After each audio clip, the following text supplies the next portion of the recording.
Morning 12th class. आप पढ़ रहे हैं इतिहास में आप पढ़ रहे हैं पार्ट 6।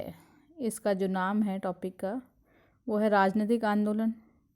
पार्ट 6 में राजनीतिक आंदोलन में अब तक हम विभिन्न संगठन पढ़ चुके हैं। राजनीतिक संगठन बन रहे थे 1885 से पूर्व कांग्रेस की स्थापना होने वाली थी। ये संगठन सभी मिलकर के कार्य कर रहे थे और इन सभी संगठनों ने प्रयास किया कि कैसे भी करके एक नए संगठन की स्थापना की जाए जो कि पूरे देश का संचालन करे, पूरे देश को मार्गदर्शन दे। तो आज हम पढ़ेंगे कांग्रेस की स्थापना एवं उद्देश्य। कांग्रेस की स्थापना से पूर्व विभिन्न राजनीतिक संगठनों ने राजनीतिक चेतना फैलाने का प्रयास किया, राष्ट्रीयता की भावना को विकसित करने का प्रयास किया और देश के जो विभिन्न भाग थे जिनमें अलग अलग राजनीतिक संस्थाएं चल रही थी उन सबको इन्होंने आंदोलन करने के लिए एक सूत्र में बांधने का प्रयास भी कांग्रेस के द्वारा किया गया। अब यह आवश्यकता हो गई थी कि एक देशव्यापी संगठन बनाया जाए। इसी कारण से कांग्रेस का जन्म हुआ। कारण ये था कि विभिन्न संगठन थे अलग अलग और ये संगठन मिलते थे, लेकिन ये पूरी तरह से अच्छे प्रकार से कार्य जो करना चाहते थे पूरे देश के लिए एक विशेष रूप से, तो उसके लिए इन्होंने आवश्यक समझा कि कांग्रेस को एक नया संगठन बनाया जाए जो बाद में कांग्रेस के रूप में संगठन बना। A.O. ह्यूम ने 1 मार्च 1883 को कलकत्ता विश्वविद्यालय के स्नातकों को जो BA पढ़ रहे थे, स्नातक कर रहे थे, उनको एक पत्र लिखा और भारतीय जनता से एक राजनीतिक संगठन बनाने की भी अपील की कि एक राजनीतिक संगठन बनाया जाए। मई 1885 में ह्यूम वायसराय, उस समय डफरिन थे, उनसे शिमला में मिलते हैं और अपनी पूरी विचारधारा बताते हैं और इस कांग्रेस को स्थापित करने से पहले उनका समर्थन भी प्राप्त कर लेते हैं। जुलाई 1885 में ह्यूम इंडियन नेशनल यूनियन के प्रतिनिधि के रूप में ब्रिटेन जाते हैं और वहाँ भी राजनेताओं से बात करते हैं।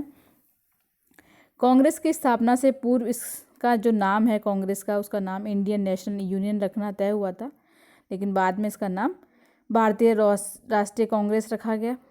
और अंग्रेज अधिकारी एलियन ऑक्टावियन ह्यूम, जिसको हम A.O. ह्यूम कहते हैं, इनके द्वारा उदारवादी बुद्धिजीवियों के सहयोग से दिसंबर 1885 में भारतीय राष्ट्रीय कांग्रेस की स्थापना कर दी गई। ये इसका समय है। एग्ज़ाम में ऑब्जेक्टिव प्रश्न पूछे तो उसमें ये आ सकता है कि आपके किसके सहयोग से हुई और कब की गई। इसका उत्तर आपको ध्यान रखना है। कांग्रेस का प्रथम सम्मेलन पूना में होना था।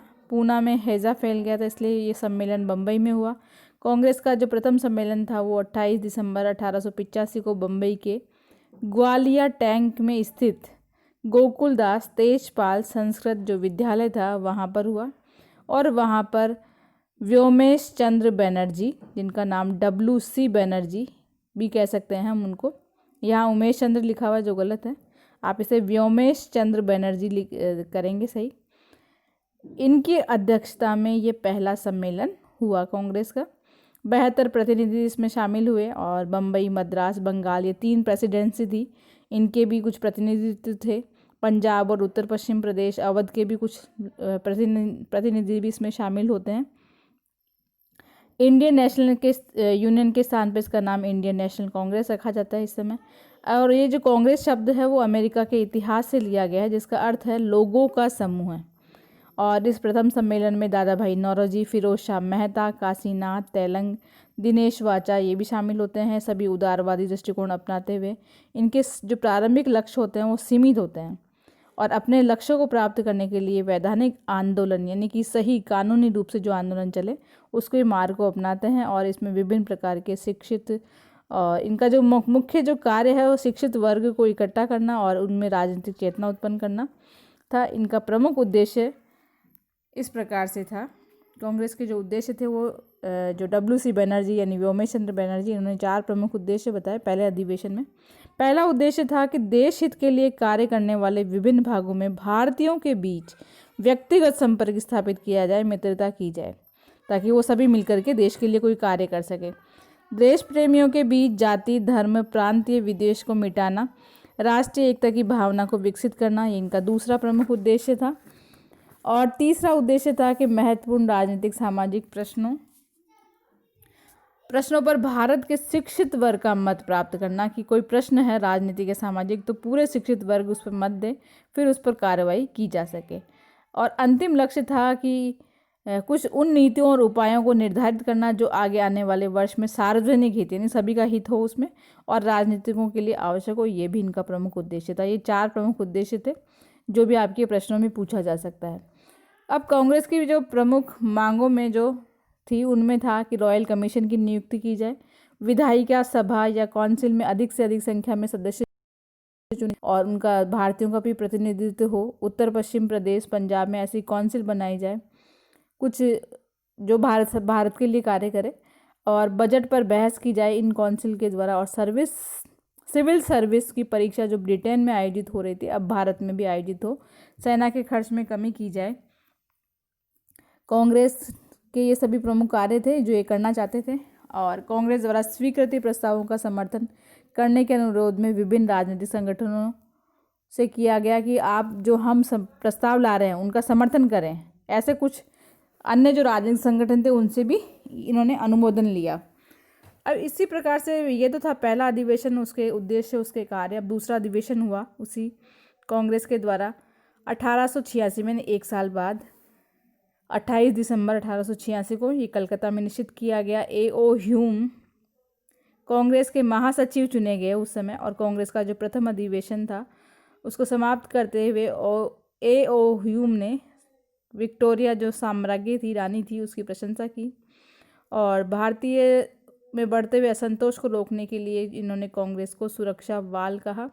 और बुद्धिजीवी जो कांग्रेस के जो उदारवादी नेता थे उन्होंने अंग्रेजी प्रहार से बचने के लिए इसे तड़ित चालक के रूप में उपयोग करने का प्रयास किया। हम अंग्रेजी से बचने का प्रयास करेंगे और हमारे भारत को एकता से युक्त लाने का भी प्रयास करेंगे। कांग्रेस का जो प्रथम अधिवेशन था वो भारत के विभिन्न वर्ग ने इसमें भाग लिया था। कांग्रेस अब प्रति वर्ष दिसंबर में इनका समय निश्चित कर लिया था कि प्रत्येक वर्ष हम दिसंबर में विभिन्न स्थानों पर अधिवेशन करेंगे, और करने भी लगी थी। कलकत्ता में हुए दूसरे अधिवेशन की अध्यक्षता की थी दादा भाई नौरोजी ने। ये भी आपके ऑब्जेक्टिव प्रश्नों में पूछा जा सकता है कि प्रथम अधिवेशन का अध्यक्ष कौन था और दूसरे का कौन था। मद्रास में 1887 में कांग्रेस का तीसरा अधिवेशन हुआ जिसकी अध्यक्षता बदरुद्दीन तैयब जी ने की। ये तीसरा था 1887 में, और ये प्रथम मुस्लिम अध्यक्ष थे इस समय के। 1888 की बात करें तो कांग्रेस का एक वार्षिक अधिवेशन हुआ जिसकी अध्यक्षता की थी जॉर्ज यूल ने। ये पहले यूरोपीय अध्यक्ष थे कांग्रेस के। और 1889 में कांग्रेस के बम्बई अधिवेशन के अध्यक्ष बने विलियम बैडन वर्न। इस प्रकार से हमने पढ़ा कांग्रेस की स्थापना, उसके उद्देश्य, उसके कार्य और प्रमुख प्रारंभिक 1885 से लेकर के 1889 तक के अधिवेशन। धन्यवाद।